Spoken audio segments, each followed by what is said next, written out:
Hello guys, good morning. என்னடா makeup திங்ஸ்லாம் எப்படி குறைஞ்சிருக்குன்னு பார்க்குறீங்களா? அது வேற ஒன்றும் இல்லைங்க. காலையில் 4:30க்கு நானும் குட்டி பாப்பாவும் அவசர அவசரமாக கிளம்பிட்டு இருந்தோம். ஒரு 4:30 இருக்கும் நாங்கள் கிளம்புற டைம் வந்து.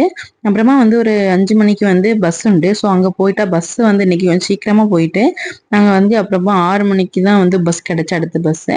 ஸோ நாங்கள் எங்கே போயிட்டுருக்கோன்னு பார்த்தீங்கன்னா வந்து இன்னைக்கு குலசேகரப்பட்டினம் கோயிலுக்கு தான் போயிட்டுருக்கோம். ரொம்ப நாள் ஆசை குலசேகரப்பட்டினம் கோயில் போகணுன்னு. ஆனால் வந்து எனக்கு சான்ஸே கிடைக்கல. திடீர்னு நேற்றுக்கு பிளான் பண்ணி டக்குன்னு கிளம்பிட்டோம். இது நேற்று எடுத்த போகிற வழியில் பஸ் 10 செகண்ட் நிப்பாட்டி போட்டிருந்தாங்க. அந்த டைம் வந்து டீ குடிச்சிட்டு அப்புறமா கோயிலுக்கு வந்து ரீச் ஆகிட்டோம். சனிக்கிழமையே போனதுனால என்னமோ கோயிலில் வந்து பெரிய அளவு கூட்டமே இல்லை. நாங்கள் வந்து எப்பவுமே சொல்லுவாங்க நிறைய கூட்டமாக இருக்கும் அப்படின்னு சொல்லுவாங்க. ஸோ வந்து நாங்கள் லைனில் தான் நின்றுட்டு இருந்தோம். ஆனால் வந்து ரொம்ப க்ரௌடால லைன் போயிட்டே இருந்தது. அப்படியே வரிசையில் நின்று சாமி கும்பிட்டுட்டு போயிட்டே இருந்தாங்க. நாங்கள் ஒரு அர்ச்சனை தட்டு வாங்கியிருந்தோம்.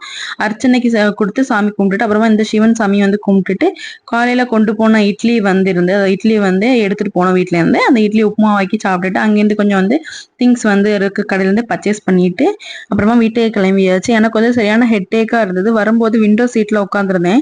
அந்த விண்டோ சீட்ல உள்ள வெயில் வந்து எனக்கு வந்து ஒத்துக்கல. நல்லா வெயில் அடிச்சுட்டே இருந்தது. வேற எந்த இடமும் கிடைக்கவும் இல்லை. நல்லா வெயிலா இருந்ததுனால எனக்கு ரொம்ப ஹெட்டேக்கா இருந்து வீட்டுக்கு போய் சேர்ந்தா போதும் இருந்து அப்புறம் அங்கேருந்து அப்படியே கிளம்பிட்டேன் வீட்டுக்கு. வந்ததை படுத்து தூங்கிட்டேன்.